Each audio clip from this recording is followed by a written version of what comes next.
Right now, as students return to the classroom, the city of Sun Prairie is set to vote on an ordinance aimed at bullying prevention. And as Hurricane Dorian approaches the U.S. coastline, Wisconsin Red Cross volunteers are headed down south to help. Plus, a Beloit couple is sentenced for child neglect after forcing their 8 children to live in filthy conditions, while the judge included additional punishments today in court. From the Channel3000.com Alert Center, this is News 3 Now at 6.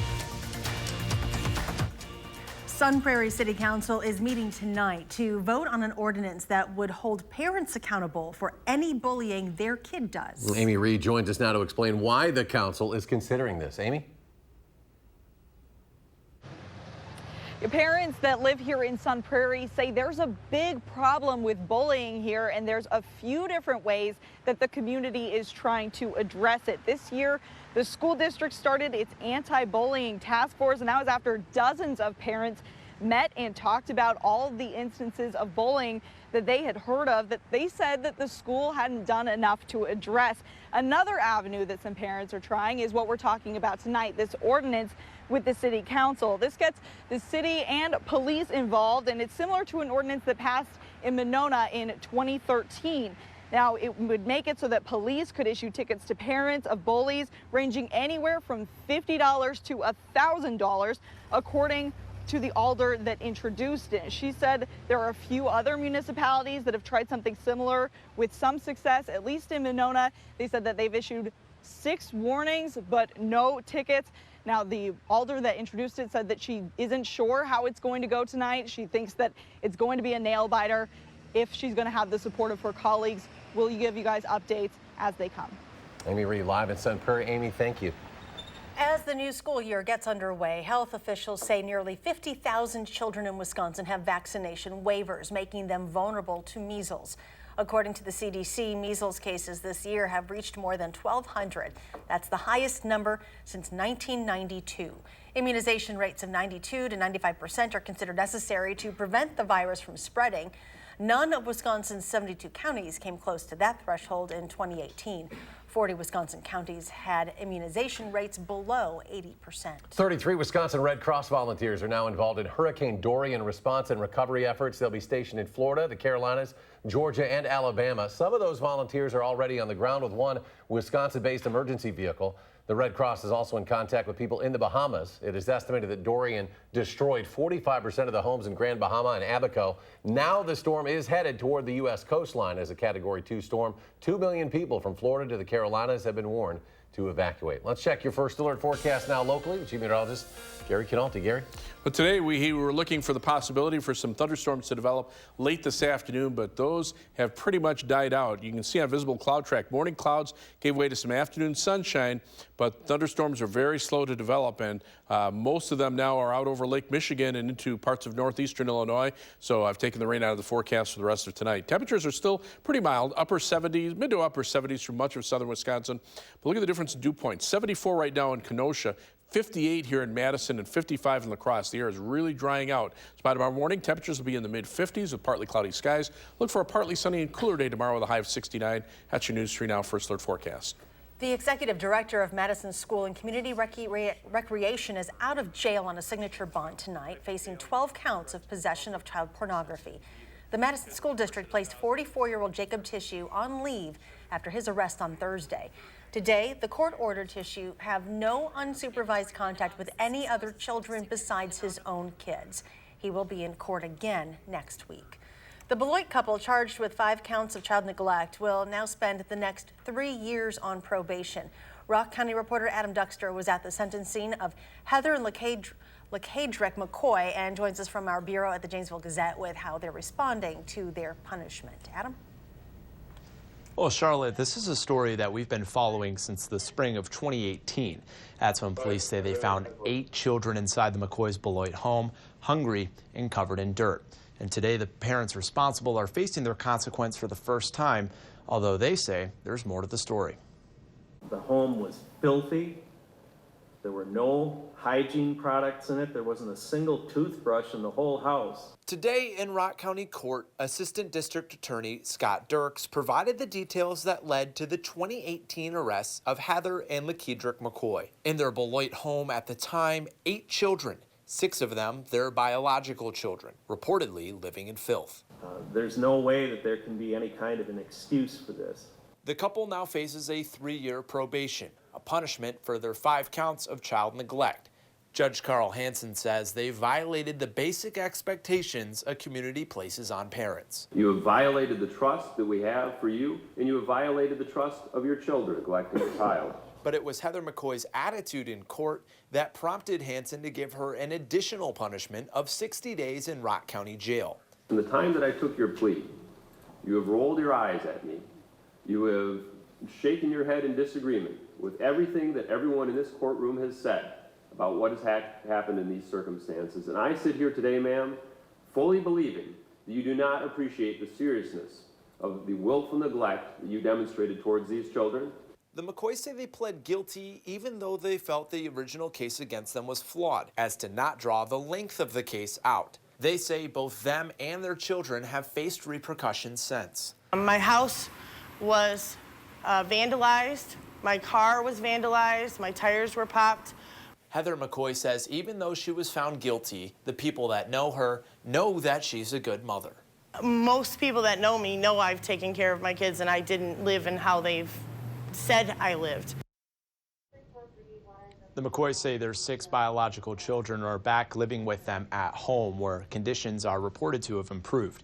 They also say their children are no longer homeschooled when they have enrolled in public school this week.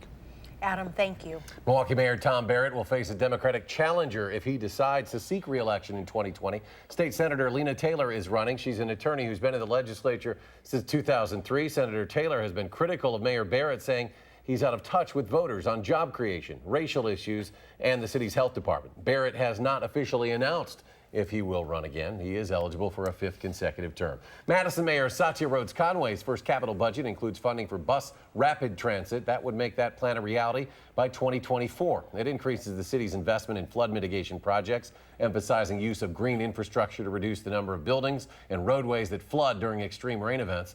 And it focuses on affordable housing. Mayor Rhodes Conway says from 2007 to 2015, 9 out of 10 new Madison residents were renters, but there aren't enough low-cost housing options to support the city's growth.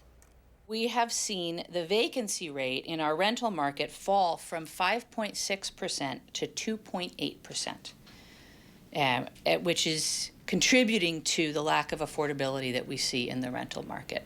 We need that vacancy rate to get back closer to 5%.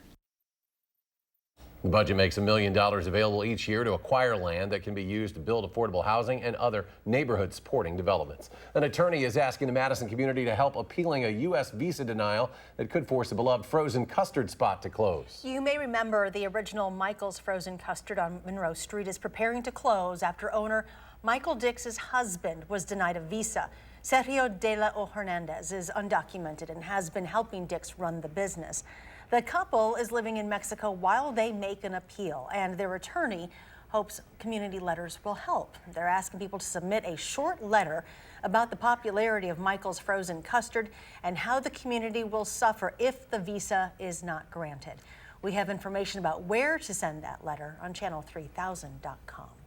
An 8-year-old in the Fox Valley area is back in school with his friends today, thanks to what his parents are calling a miracle gift. Until last April, Braden Otten was an active, healthy boy who loved wrestling. Then doctors at Children's Hospital discovered an aggressive, unknown virus was attacking his liver. He was fighting for his life. The family got an overwhelming response to their call for liver donations, but they could not find a match until one of the ICU nurses in Milwaukee volunteered. What she did was completely selfless. And, she saved his life. Plain and simple. Cammie Loritz was a perfect match and volunteered to be a living donor. The family says they now consider her a family member and paid for a family photo shoot to thank her. Next at 6, a package of bills at the state capitol that could help farmers from a wide range of backgrounds, how it could support new farmers and families who've been in the business for decades. And there's more local news ahead. Employees on State Street say they are concerned for their safety after reports of panhandlers assaulting people. What they want the city and police to do about it tonight on News 3 Now at 10.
As the fall hunting season approaches, the State Department of Natural Resources is requiring hunters in half a dozen northwestern Wisconsin communities to submit any deer they kill this season for chronic wasting disease testing.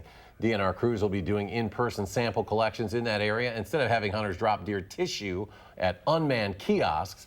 The announcement comes after 3 infected deer were identified in Eau Claire County last year. As Wisconsin farmers look toward the uncertain future, state lawmakers are hoping new legislation will help the struggling industry. Rose Schmidt explains how the Our Farms, Our Future package of bills at the state capitol aims to diversify their options. Farmers who are just launching their careers face different obstacles from those preparing to pass on the family farm to the next generation. And these proposals aim to strengthen options and support people whose livelihoods depend on this field. The crunch of the leaves is a satisfactory sound. Of the operation, Ben and Megan Snare are proud to call their own. So we have carrots here, and then we have radishes. But their journey to farm life in Rock County wasn't a straight line. So we were living in the Chicago suburbs about 4 years ago. But dreaming of something different. So we had a vacation planned, so we went to Paris, and it was really while we were there where we fell in love with the lifestyle, with the slow pace of living, and we're trying to figure out if there was a way in which we could replicate that once we came home. What they decided on is a farm-to-table operation growing 80 vegetable varieties on 10 acres of land, all while keeping their full-time jobs and raising 3 children. You have big dreams, you have ideas, you have a vision for what you want it to be, but you have to have some capital. Which is exactly why they're advocating for a new bill that would give grants of $50,000 to some small farms of no more than 50 acres. And that's what this bill is designed to do, is to help these people expand or continue these operations. It's part of a bipartisan legislation package aimed at helping Wisconsin's ag industry. The other proposals would forgive some student loan debt for beginning farmers and help those retiring by adding 2 positions to help farm succession programs at the UW-Madison Extension. The 3 bills strengthen opportunities for Wisconsin farmers at every stage of their careers. A business that isn't without its challenges. It is a real initiative to try and, have a farm that can have a sustainable business. But it has proved to be the rewarding lifestyle the Snares didn't know they were searching for. We want to grow a real business that has real value, and we have to look at ways of being creative doing that. The bills are authored by Democrats, but they do have Republicans signed on to co-sponsor them. Representative Dave Considine says he does not have guarantees from Republican leadership that the bills will pass, but says having that bipartisanship helps their chances. Rose, thank you. Coming up in sports, the Badgers' home opener is set for this weekend against Central Michigan. Sports director Jay Wilson shares just how much Wisconsin is favored to win this one. And cooler weather making it feel a little more like the start of football season. Gary has your first alert forecast next.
Football fans in Green Bay are unveiling a memorial for former Packers quarterback and coach Bart Starr. Well, they painted the fence across from Lambeau Field green and gold. It's a Labor Day tradition that this year pays tribute to Starr, who passed away in May. Starr was named the MVP of Super Bowls I and II, both victories for the Packers.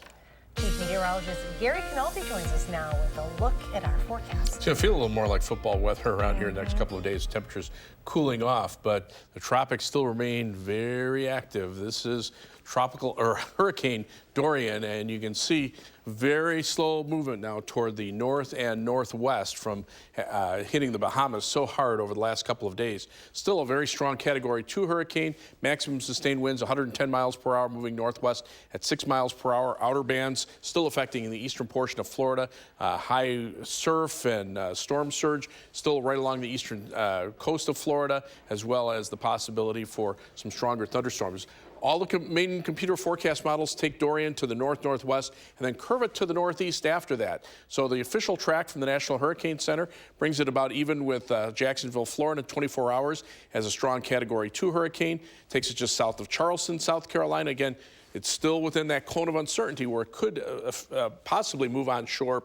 And then as it races off toward the north and east, probably passing over the outer banks of North Carolina and then eventually out into the Atlantic Ocean, still maintaining almost hurricane strength as it passes over Newfoundland 5 days from now. Hurricane warnings in effect for the Florida, Georgia, and South Carolina coast. Tropical storm warnings for inland areas, including Orlando, and then hurricane watches and tropical storm watches for much of the eastern portion of North Carolina.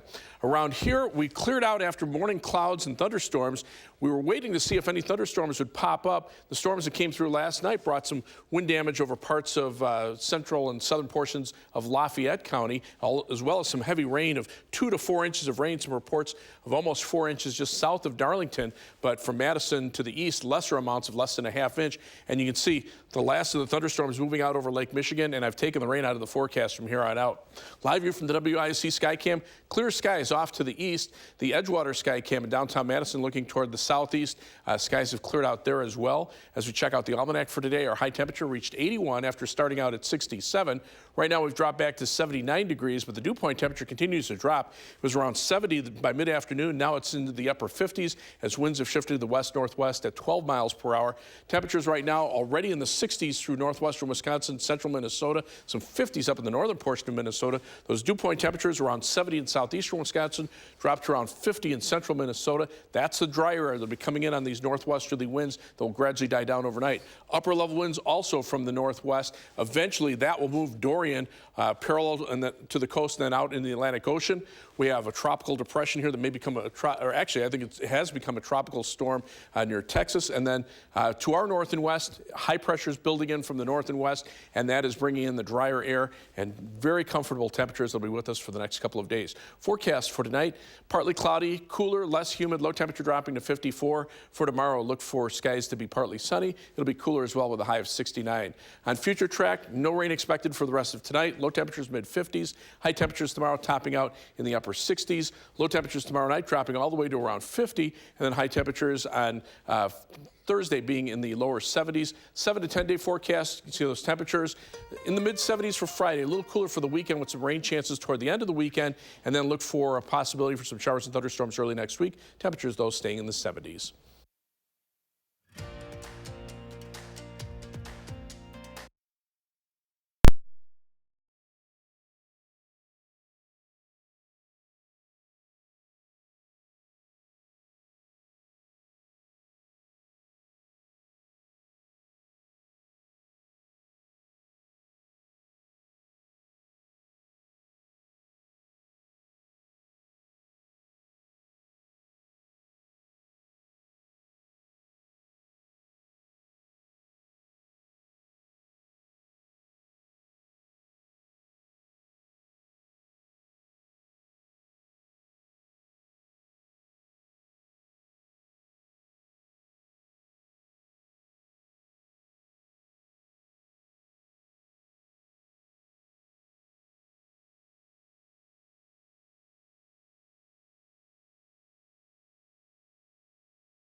You only have to wait 2 more days for the start of the National Football League season, and its oldest rivals, the Packers and Bears, started Thursday night with a regular season opener at Soldier Field in Chicago. It's going to be the 199th meeting between Green Bay and Chicago.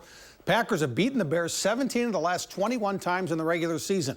But the Bears were 12-4 last season. They won the NFC North title, while the Packers went 6-9-1 and missed the playoffs, and of course fired head coach Mike McCarthy. The new head coach Matt LaFleur knows that going to Chicago and beating the Bears will be no easy task Thursday. We're getting ready for the division champs, and you know, they've added pieces to that roster, and it's a one-track mindset, man. It's prepare the best you can each and every day, and then you'll deal with that moment when it comes, and put your best foot forward each and every day, and you know, then I think you can go into a game with a calm mind and a confidence. If you go to Soldier Field to watch the game Thursday night, you can check out the new statues at the stadium. Today, the Bears unveiled bronze tributes to 2 of their most influential figures, running back Walter Payton and Papa Bear George Halas.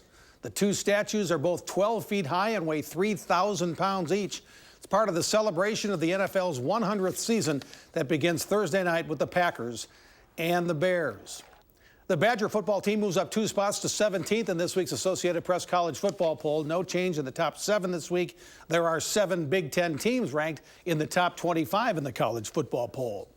The Badgers have their home opener Saturday afternoon at 2:30 against Central Michigan at Camp Randall Stadium. The point spread in the game right now, the Badgers are favored by 35 points. That's 5 touchdowns. Coming off a 49-0 season opening win at South Florida last Friday that included a Matt Henningsen interception for a touchdown. Could be easy for the Badgers to get a little fat and happy, but you know the deal. That's not how they do it at Wisconsin. You know, yesterday's home runs don't win today's game. So one of the biggest things is you got to make sure that, you know, this week coming up, anything we did last week, you know, it won't transfer over. We won't transfer over any points from last week or anything like that. We won't transfer over any turnovers or anything like that. So, you know, we got to make sure we come in this week ready to reset and focus in order to beat Central Michigan. Brewers play the second and final game of their series with the Houston Astros in Milwaukee tonight. It's Zach Greinke against Jordan Lyles. It's a little earlier start tonight, 6:40 first pitch at Miller Park. At the FIBA World Cup in Beijing, the United States and Turkey are in overtime. The Bucks' Chris Middleton has 2 free throws, makes them both to put the U.S. up 93-92. The Turks have one last chance. It's Ersan Ilyasova for the win. Don't get to say that very often. No dice. Final score in overtime, USA 93, Turkey 92. And the Prep Mania High School Football Game of the Week takes us to Oregon, where the Panthers host Stoughton in the battle for Highway 138. It's the start of the Badger South Conference season. We'll be there live streaming the game on channel3000.com Friday night, 7 o'clock, Stoughton at Oregon. After this week, we will be a third of the way through the regular season in high school football. Seriously, a third? 3 out of 9. Moves by quickly. Yeah, that's a third. I didn't know they had a battle of Highway 138. Oh, yeah. There it is. You can see it right on channel. So the winner gets the highway. Yeah. Gotcha. Naming rights. Just kids. Final check, Gary. The rain is gone. You can see on Doppler track any lingering showers and thunderstorms out over Lake Michigan, so I pulled the rain out of the forecast for the rest of tonight. Temperatures right now still upper 70s for the most part, but those dew point temperatures are dropping like a rock, and that means the air is drying out. By tomorrow morning will be in the mid-50s, highs tomorrow around 70, low 70s Thursday, mid-70s Friday, a little cooler for the weekend with some rain chances toward the end of the weekend, and thunderstorm chances early next week, but pretty pleasant temperatures overall. All right, Gary, thanks a lot. Thanks for joining us for News 3 Now at 6. Enjoy your evening, and we'll see you back here at 10.